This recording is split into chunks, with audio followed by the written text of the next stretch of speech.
going to, as Anthony said, talk to you a little bit about IWM and some of the changes that have happened over the last 3 years, and particularly around our approach to collections and rights. Just a little bit about me, just to clear up. I'm head of digital media. I've been head of the department for just 3 years, which is how long the department's been in existence. We're responsible for all of the public-facing digital outputs across the museum. So that's the website, in-gallery multimedia, mobile, social media, and strategic digital partnerships with third parties. I wanted to be very clear, I'm not an expert on digital rights, and I'm not responsible for this area in the museum, but I am a key stakeholder. So I thought it might be interesting to look at it from that perspective. What I'm going to cover in this short talk is how IP and copyright has become a driver for change, and really the journey that we've been on over the past 3 years, and how the digital media department has contributed to that. And I think the approach that we've taken is applicable to small or large organizations, which I'll come to a bit later on. So really quickly, if you don't know IWM, this is our flagship branch in Lambeth Road. This is the Churchill War Rooms and Museum underneath the Treasury. HMS Belfast, one of the last surviving ships from D-Day. IWM North in Manchester, and IWM Duxford, the largest European aviation museum, and also a heritage site with RAF bases dating back to the First World War. So quite a challenging organisation, because obviously the 5 sites are all quite different. The collection itself is vast and diverse. We have the oldest film archive in the UK, the second largest sound archive after the BBC, over 11 million photographs, the second largest contemporary art collection in the UK after Tate, millions of documents, diaries and papers, and over 140,000 large objects. Again, this is extremely challenging and creates a very complex and complicated rights picture.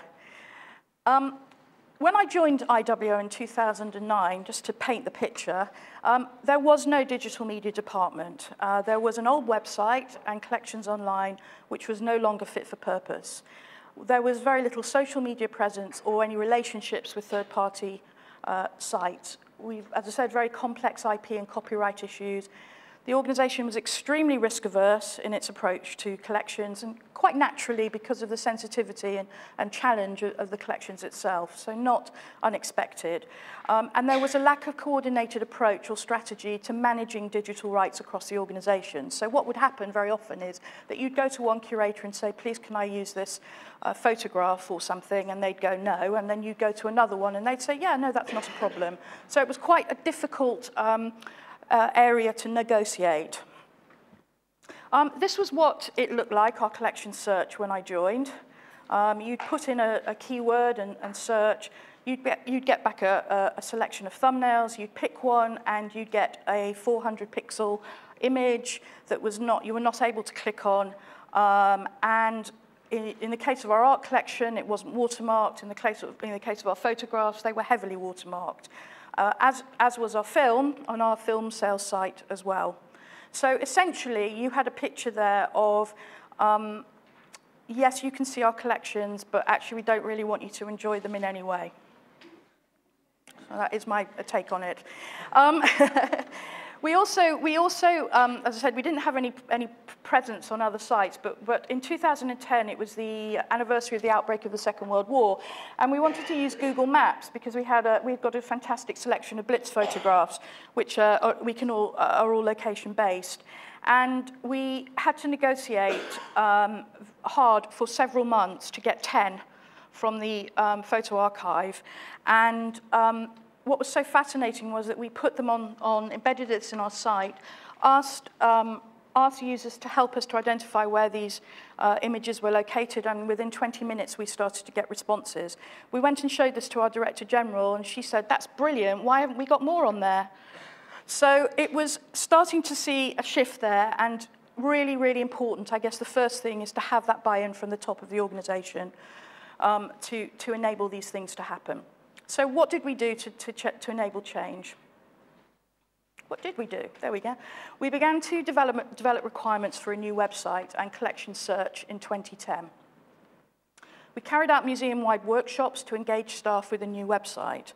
And during that, the course of those workshops, we asked staff, what would you like to see in the new IWM website? What impact do you think this is going to have on your work and changes in the way that you might work? And we got an incredible response, overwhelming response from curators, which was, we want people to see our collections. We want people to understand the incredible range that we have, and we want people to be able to see this in all sorts of different places. We published a digital strategy, and this was the aspiration of opening up our collections and encouraging active participation with our audiences.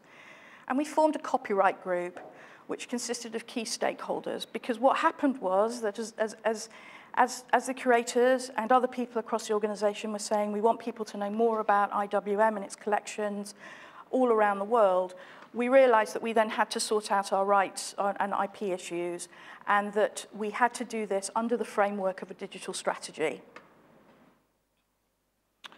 So we formalized the processes and an approach to IP and copyright, and we began that work really at the beginning of 2010.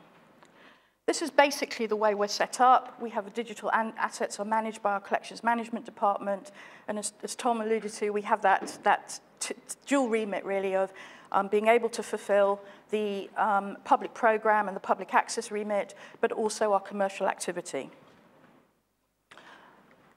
So this is our new website, and as you can see, it's heavily driven by the collections, and it's at the heart of everything that we do. And we built our collections online so that it's fully integrated into our collections and is not a separate website. This is a collections page, and you can see again that we've increased the size of the images. We've allowed people to click on them so that they get a larger one. You can't see it there, but we've introduced related tags, related events, related location, so that essentially in the old website, once you saw an object, the image stopped, your journey stopped, and now you have really a never-ending journey in which you can get lost in our collections. And at the bottom there, you've also got related items. And there you can see the images in all their glory, and we've also got rid of all the watermarking. All of this was done with the copyright group, through the workshops, which had given us a mandate to say, yes, we want you to do this. So it was really, this is all about just reflecting back what the organization had asked us to do, even if they didn't really know that's what they were doing. We also created something called Collections in Context articles. So again, using our collections to drive the story of different themes and topics within the museum. All collections-led, all leading to image pages where you can not only license the images, but if you want to, you can go to a separate sales site to buy them. This is the next iteration of our website, which is the introduction of something called social interpretation. And this is going to allow people to be able to curate their collections, get into conversations with other users and us, and comment, and to essentially make our objects social in some way. This is an Esther R&D project, funded project, so people can make their collections here. We're replicating this in the gallery spaces as well as on a mobile app. So the idea being that we're going to join seamlessly, I hope, the on-site and off-site experience in terms of the way people interact with our collections, not just when they visit, but around the world. We've also gone on and done some more social media activities, so things like Faces of the First World War. This was an activity on Flickr that launched last November around Armistice Day. We put up 100 photographs from a collection that was, in fact, the very first things that the museum collected in 1917. These are images of soldiers who were serving in the First World War, and their families gave these photographs to the museum in the hope that this would be documented and their memory saved. We put these photographs up. They've been recently digitized, and in the first weekend, we got 1.5 million hits. as well as a lot of incredible engagement. We're also on History Pin, which is another third-party channel. We have films and photographs there. Again, opportunity for people to share and comment on our collections. And we're also on Google Art Project, so we've put our collections there. And this was an interesting one because this enabled us to put our collections in a higher resolution and a bigger size than they're on our website. And we, again, negotiated that through the copyright group. And that was agreed on the basis that actually nobody knows we've got the second largest contemporary art collection in the UK. And this was a great way for us to be able to showcase that collection and also for it to be sitting amongst other great artworks and gallery institutions. We're also on the BBC Your Paintings, where I think we have about 2,000 artworks. So just to finish up, how did we make all that happen? We use projects to open up discussion and thinking, often at no extra cost. So the Flickr activity, the History Pin, these are all things that got our collections out there at in a fairly low risk way, and it enabled us really to move things on. We have involved and continue to involve staff throughout, so there is a sense of ownership around this. There are no surprises, and we are, I wouldn't say it's entirely, but we are certainly moving towards it being better embedded into people's work. We've ensured that there's a strategic body in place, so we have this copyright group to provide a framework for incremental change. And we've participated in these small, low-risk activities to demonstrate worth and risk management, so we can say, fine, it didn't work, we'll take it down. And people seem to be okay with that. And we've also implemented technology that allows for organic growth in line with organizational needs. So as we change as an organization, we're able to then build on what we've done. And finally, where are we now? We have an IP officer, and it has become a pivotal position in the museum. I call what she does really being a change agent. And I don't think 3 years ago that would have been really thought of at all. IP and copyright is of interest to everybody in the organisation. It's not about 3 or 4 people who are responsible for it, or the curators that sit over there. I'm interested in it. Marketing are interested in it. Exhibitions are interested in it. It's a museum-wide activity. It's become a real driver for change. So all of these things that we've done over the 3 years have been because we've opened up our collections and we've been allowed to do that. We need to keep reviewing the position and be flexible to adapt to the rapidly changing environment. It's hard to keep up. There's a lot of directives about. We're told a lot of things. And so it's important that we keep reviewing where we are and not get left behind.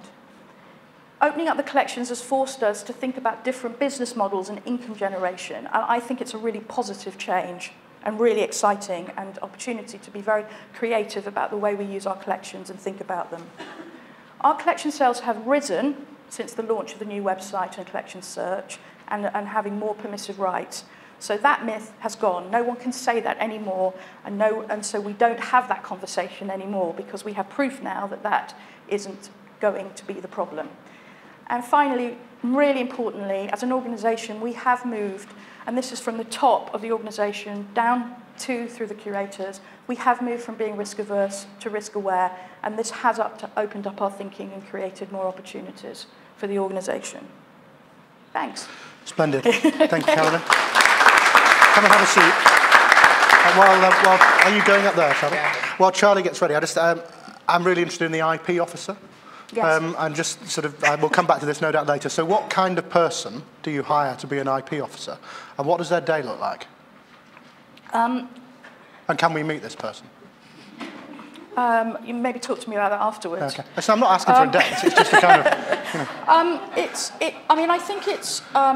I think it's a really interesting position to be in the museum world at the moment, because I think it has been in the past a bit of a sidelined, person in a dark room with lots of paper. And I think increasingly what we're saying to our IP officer, and not just her, but other people who have a vested interest, that you need to get more involved in the business of the museum. Right. You need to understand what the museum is doing and how I want to use assets as opposed to how our commercial director wants to use them. What are the risks associated with that, and actually where is the real conflict? Right. Because actually there often isn't really any.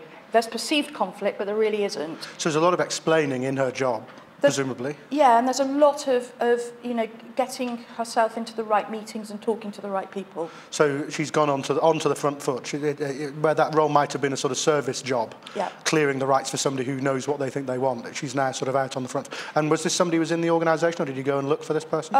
No, we recruited this person. Okay. But that, in fact, when even since we've recruited her, I think the job has changed even more. Again. Yes. Let's come back to that later. That's right. really interesting as to who has to do all this all day is fascinating.